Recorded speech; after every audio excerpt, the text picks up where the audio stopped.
ابن ابی الدنیا رحمۃ اللہ علیہ فرماتے ہیں کہ ایک شخص نے خواب میں نبی کریم صلی اللہ علیہ وآلہ وسلم کو دیکھا۔ آپ صلی اللہ علیہ وآلہ وسلم فرما رہے تھے کہ بغداد میں فلاں مجوسی سے جا کر کہو کہ تیری دعا قبول ہو گئی ہے۔ تو یہ شخص کہتا ہے کہ میں بیدار ہو کر سوچنے لگا کہ میں بغداد کیسے جاؤں۔ اسی سوچ و بچار میں پورا دن نکل گیا اور میں سو گیا۔ دوسری رات بھی یہی خواب دیکھا۔ جب تیسرے دن بھی یہی خواب نظر آیا تو میں نے سواری لے کر بغداد کا رخ کیا اور اسی مجوسی کے پاس پہنچ گیا اور اس کے پاس جا کر بیٹھ گیا۔ وہ بہت مالدار تھا۔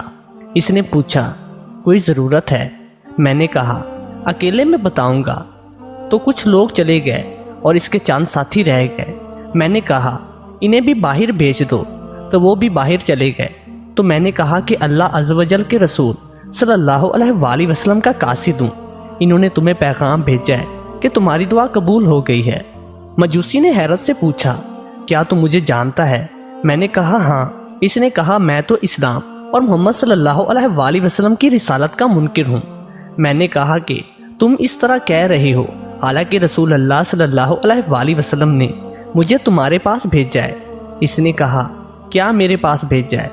میں نے کہا ہاں۔ تو اس نے کہا کہ میں گواہی دیتا ہوں۔ پھر اس نے اپنے ساتھیوں کو بلایا اور کہا کہ میں گمراہی میں تھا اور اب حق کی طرف لوٹ آیا ہوں۔ تم میں سے جو شخص اسلام لائے گا میرے مال میں سے اس کو حصہ ملے گا، اور جو اسلام نہیں لائے گا اس کو میرا مال واپس کرنا ہوگا۔ تو اس کے ساتھیوں میں سے اکثر لوگ اسلام لے آئے۔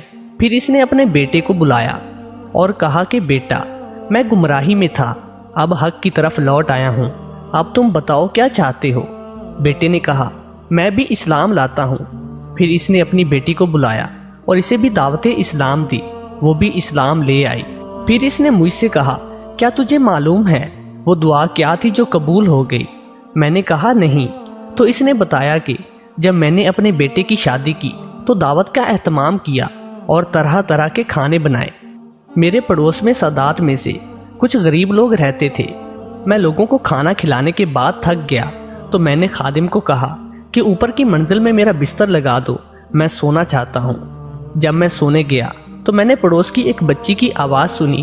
وہ کہہ رہی تھی کہ اماں جان اس مجوسی نے اپنے کھانے کی خوشبو سے ہمیں تکلیف پہنچائی ہے۔ یہ سن کر میں نیچے آیا اور ان کے لیے بہت سا کھانا بھیجا اور ساتھ کچھ دینار اور کپڑے بھی بھیجے۔ تو ان بچیوں میں سے ایک نے کہا کہ اللہ عز و جل تیرا حشر ہمارے ساتھ کرے، اور باقی لوگوں نے آمین کہی۔ تو آج وہ دعا قبول ہو گئی۔